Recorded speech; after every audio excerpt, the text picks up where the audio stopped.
Welcome to the 13th video in the LaTeX tutorials, a comprehensive series. In this video, we will start from chapter 4 of our book on the LaTeX tutorial for beginners.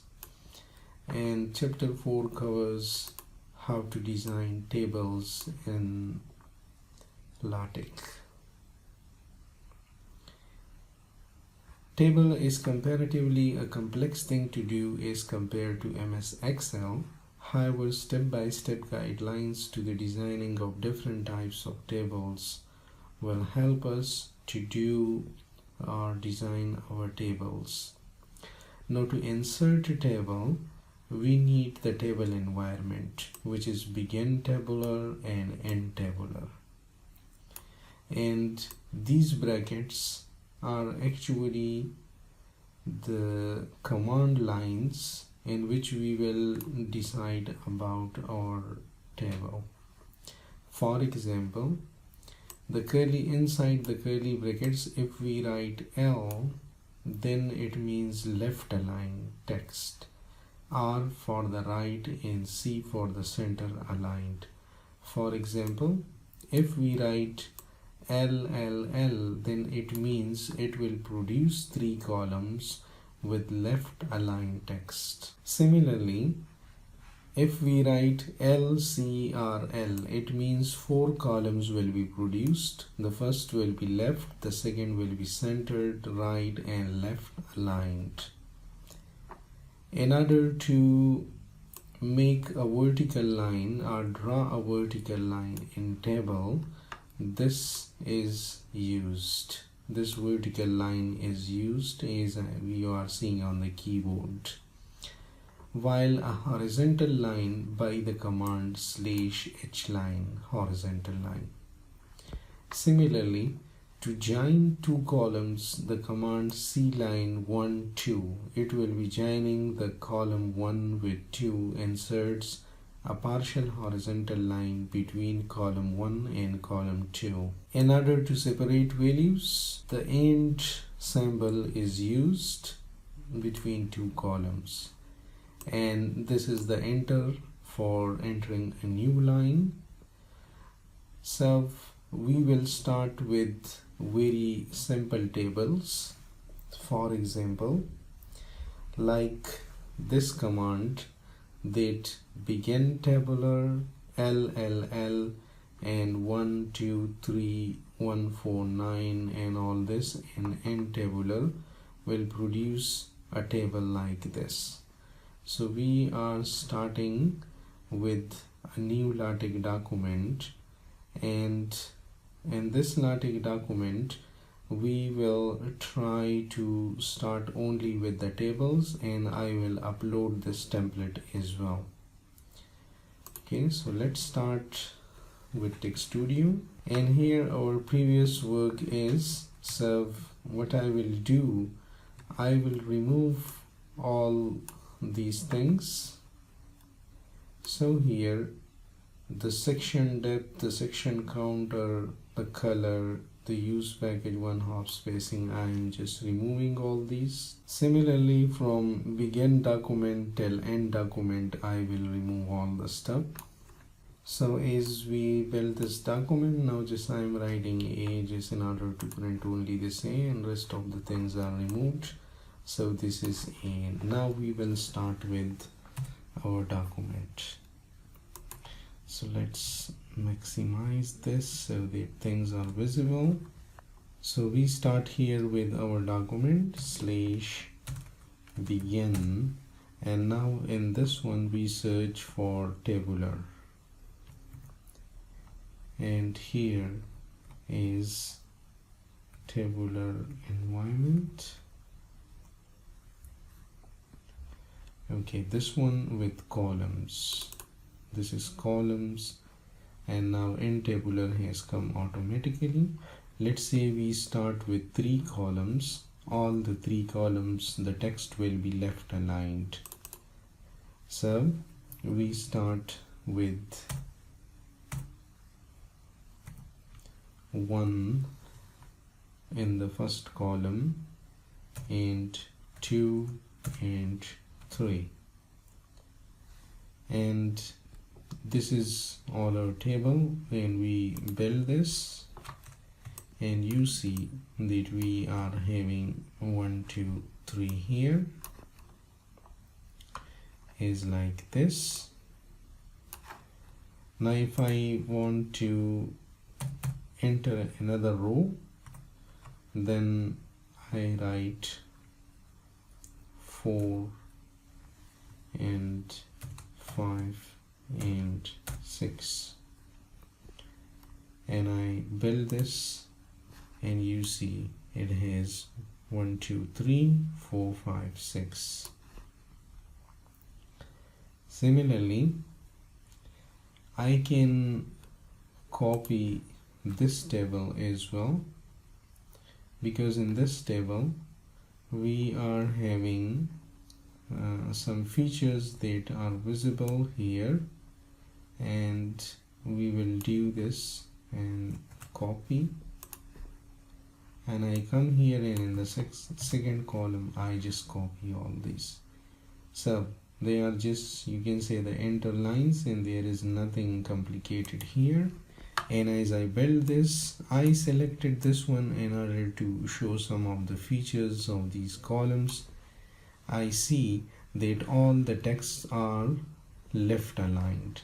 Now if I, for example, for the center column, I want the text to be centered aligned, so I select C, and I build this, and you can see this is left aligned, this is left aligned, and this is centered aligned. Similarly, if I make this one R, it means all this text will become left aligned. And let's build this, and you can see that these are left aligned. So it is up to our alignment or requirement what we want. Let's say I selected all as C, and you see that all are here centered aligned. Now for example, I want to draw a horizontal line just above and below this table, so slash H line, and this is a line which is just above this table, and it is here. Similarly, if I want to draw a line, and this is slash H line, and I build this, and this is the line which is here.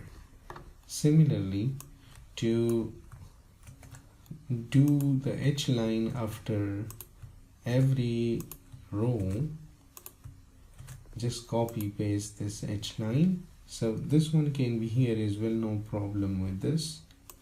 And we build this thing, and we see that 1 2 3 and all these, so we are having all these lines.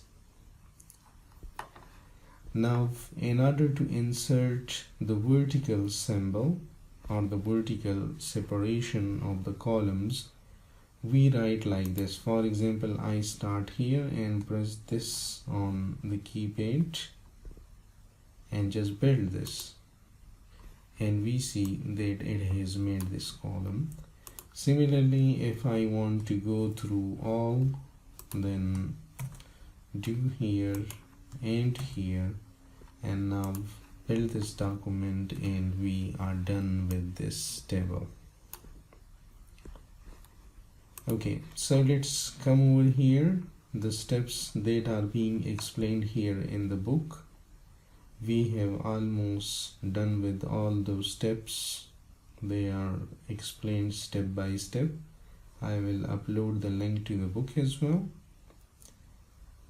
And here, if for example I want that the top should be 2 lines, then I can do like this, slash H line and slash H line, and you see that at the top we have 2 lines.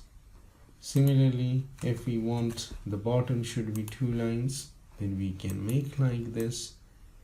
This is not This is up to our formatting, what kind of formatting we want. So it's easy to do all these things. And this is our table. Now coming back to our table, and as you know that we don't insert only a table, but we also want to give some caption, position of the tables, and some labeling of this table. So for this we start from here. To put the above table at the center, label it and give a caption to it. The tabular command are to be enclosed in begin table and end table commands. So let's come over here and we start from here. Slash begin table. So go to table. This is begin table. And now in the content we write from here to here and in tabular. So this will come inside. This is the table that we have designed, but it has came in inside the begin table and end tabular environment. And if I build this, then it is the same table, but slightly differently aligned. You see here that they are not the same from the point of view of alignment. Okay, here, so now this begin table I do slash centering, and I press this and I just build this, and you can see that our table has gone to the center. This one, this is the table that we have produced. Okay, and just get rid of this one in order not to confuse with the table. So you see that this table has been moved to the center of the page. You can see from here, this is center of the page, and I will zoom it a bit in order to show some features over here. Okay, this is centering, which we will use for almost all the tables. Thank you for watching this video, and get tuned for the next videos. Thank you.